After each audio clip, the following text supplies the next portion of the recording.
Hey everybody, welcome to Professor Long's Lectures in Anatomy and Physiology. I'm Professor Bob Long. You're not going to see me in this screenshot, so I can focus in on the muscles of the arm. We have quite a few muscles to cover here. I'm going to cover them as best I can. I'm going to reorient the arm as necessary so that we can see all of these muscles. Hopefully it's not too much motion that it makes you sick watching it. You can see here on the upper arm, this muscle that covers from the scapula to the clavicle, from the spine of the scapula, is called the deltoid muscle. I'm going to rotate this a little bit so that we can get a better view, and some of the muscles will be out of the screen. But you can see as I rotate the arm here how the deltoid muscle really is shaped like an upside down delta.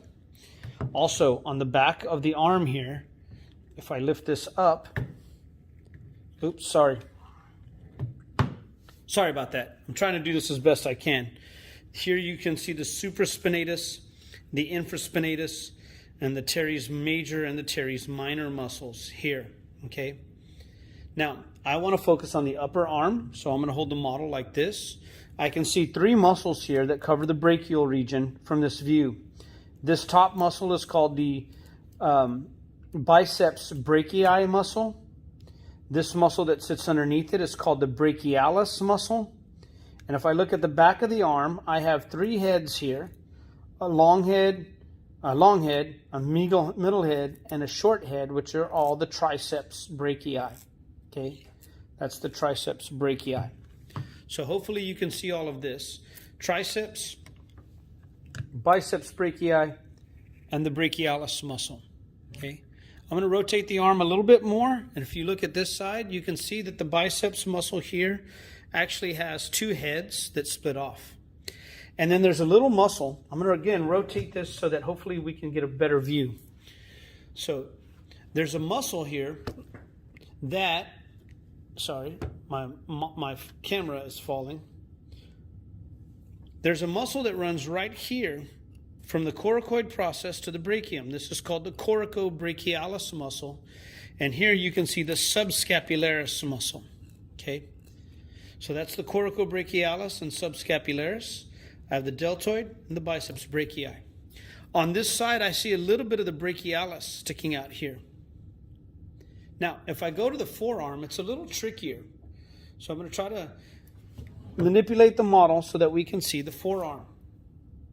If I'm looking at the forearm, you can see that some of the muscles, especially all of the muscles on this side of the forearm, are going to flex our wrist. So all of these have the term flexor carpi or flexor or something associated with that in their name. On the back of the arm, these muscles are going to be called the extensor something. Now, if I start off, I like to try to do the model like this. Let me make sure I can see all of this. So this is our biceps brachii and our brachialis. The triceps brachii would be here. There's a muscle that originates on the end of the distal humerus that runs right here. There's actually several muscles here that you can see the outlines of the muscles. This muscle that runs from the brachial region down to your thumb is called the brachioradialis muscle. That's this one right here. It's called the brachioradialis. Now next to the brachioradialis, if I go this way, there's a muscle here that comes from the medial border all the way and tucks underneath the brachioradialis. That muscle is called the pronator teres because it pulls your hand into pronation. If I remove the brachioradialis, this muscle here is called the supinator muscle. And it's all of this muscle right here. These two muscles actually make like a little V, and one of them is hidden underneath the brachioradialis. That's why we called it the secret supinator. So this is brachioradialis. Underneath it, or deep to it, would be the supinator. And this is called the pronator teres. Now I'm going to put that back together. And then I'm going to go over the muscles of the forearm here. Now, you can see where the thumb would be. You can see where the little finger is. So there's a muscle that's going to extend from they have the same attachment, which is the medial epicondyle, as the pronator teres. This muscle that runs down here stops short and has this long tendon that's going to connect to your hand, and it's going to help flex the palm side of your hand. This muscle is called the flexor carpi radialis because your thumb is on the radius side. You can remember, you thumb are right on your radius. If you smell your pinky, you go P-U, pinky ulna. So thumb are right on your radius, pinky ulna. Radius, ulna. So this is the flexor carpi radialis. It's actually called the flexor carpi radialis longus because there's a brevis, but that's not on our list. The next muscle here goes all the way down to the center of the palm of the hand. That is called the palmaris longus. And it actually doesn't stop right here. It would continue into the palm of the hand, but our model is cut. And then this muscle all the way over here is called the flexor carpi ulnaris. So I have a flexor carpi radialis, palmaris longus, flexor carpi ulnaris.